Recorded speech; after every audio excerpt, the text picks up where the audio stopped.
Right now, officials are investigating a widespread fish kill in the Pearl River. The bodies of hundreds of turtles and fish litter the water near Bogalusa. And as Monica Hernandez reports, authorities are looking into whether there's a link to a nearby paper mill. Dead fish line the banks of the Pearl River at Poole's Bluff in Bogalusa. Tiny catfish gasp for breath at the surface. Other vital wildlife has already washed ashore. It's something L.K. Jones has never seen here before. The water is black. Black is paint. Dead fish floating everywhere. It's unreal. Neighbors say they noticed a film over the river several days ago. This morning, the dark, foamy water proved deadly. I've run 3 nets this morning, took them up. They had at least 200 to 250 pounds of dead fish per net, no live ones at all in them.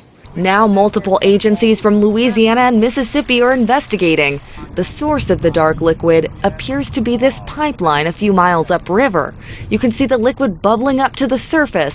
The water color and quality, officials say, changes drastically below the pipeline. Officials say that pipeline belongs to Temple Inland, an Austin-based company with a paper mill here in Bogalusa.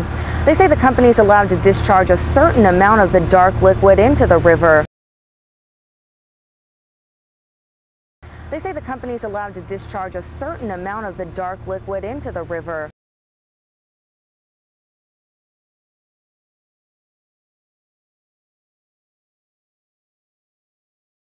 But they've never seen the water so black. I would suggest that people try to stay off the water for right now so we can find out what happened. At this point, officials aren't prepared to say the plant caused the fish kill, but DEQ says Temple Inland did have a problem Tuesday in which it dumped a substance called black liquor. Now, DEQ says, water oxygen levels below the pipeline are too low for fish to survive. You can look at the water, you can look at the foam that when a boat goes by. That's not normal. It's something happened from the paper mill. Officials say the effects can already be seen about 20 miles downriver near Picayune, Mississippi. But so far, DEQ has only collected 1 fish to test. They say the others appeared to be sitting for days, too long to sample. The thing I'm worried about is long-term effect. Your quality of life living here. Shot. Boom. It's not just us. What about future generations? Officials say they're not sure how long it'll take to figure out what caused this or how to fix it. Meanwhile, those who live here just hope it'll happen soon. Monica Hernandez, Channel 4 Eyewitness News. In a statement, officials from Temple Inland said, quote, "We are aware of reports of a fish kill on the Pearl River. We're working with regulatory agencies investigating potential causes." A large number of fish were found dead over the past week in Zhejiang River in central China's Hunan province, local environmental authorities said on Thursday. The fish, both wild and artificially bred, were found in a 55-kilometer-long section of the Zhejiang River in Zhenshao County, said Luo Chunyi, head of the county's Environmental Protection Bureau.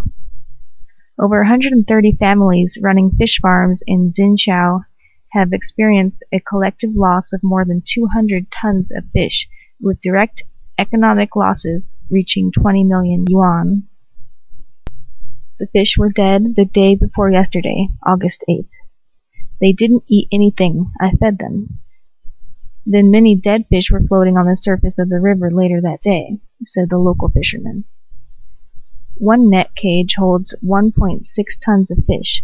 I have 39 cages that hold 60 tons of fish. I invested all of my money in them.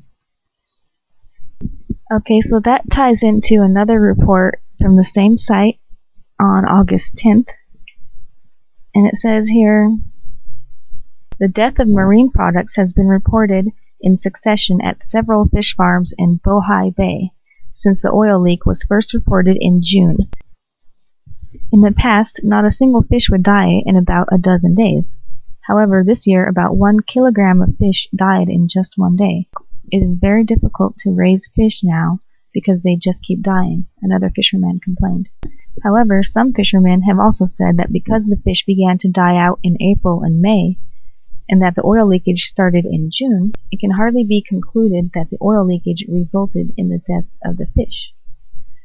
In addition, the State Oceanic Administration has sampled the water in this area and said that the oil leakage of the Penglai 19-3 oil field has nothing to do with these deaths.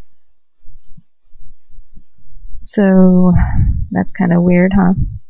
I believe the fishermen if they say that the fish were dying before that, but then again, it's news coming out of China, so you have to take it with a grain of salt. It could just all be one gigantic lie.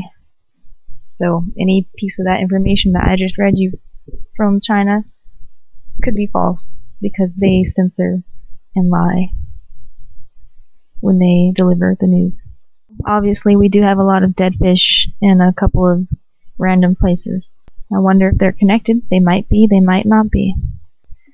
In China's case, it might be an attempt on the government's part to save face about the oil spill by just throwing a couple lines in there like, oh, the fish have been dying since April and May. It must be a different reason. It could be that that's just their cover-up story, because they don't want to take the blame for the oil spill.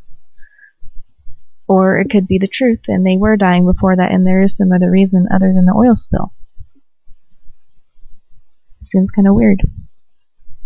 And there's a couple other places that don't have any video yet. Search for Fishkill or dead fish on Google so you can read the articles. So just wanted to update you guys with this. Have a happy Monday. Much love. Bye.